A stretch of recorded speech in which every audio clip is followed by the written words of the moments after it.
Trekker bo'lsin, qorasi bo'lsin, arzon bo'lsin degan edingiz, mana keldi xuddi shunaqasidan. Kabadosda turbina motor, panoramalik bo'lmasa ham LTZ pozitsiyasi, kraskasi Radno yili 2023. Avzodan oxirigacha ko'rasiz. Qiziq bo'lsa bitta like-dan bosib qo'yasiz. Salon holatidan boshlab beramiz. Chexol yo'q, polik taqilgan, salon laminatsiya bo'lgan, orqalar tonirovka, tepada shoxi bor.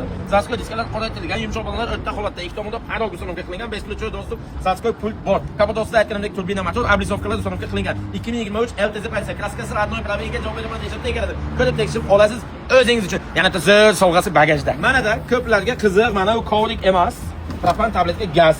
Zapaska joyda bagajda yetarlicha shumka qilingan. Olasiz gazni bosasiz. 14700 kelishiladigan joyi bor. Mazza ko'l. Riski savol bo'ladi. Qancha yurgan? 66000 km yurgan. Cruise control, multi rule, monitor, konditsioner, avtomat, заводской pult, полный salon lyuks. Lyuksani ocha olmaysiz chunki yo'q. Menga trekker kerak emas, men inomarka izlayapman deydigan yaqinlarim. Like ni bosdingiz. Yaqinlarga ham tarqatib oling. Siz bahona bir mashinali bo'lishsin.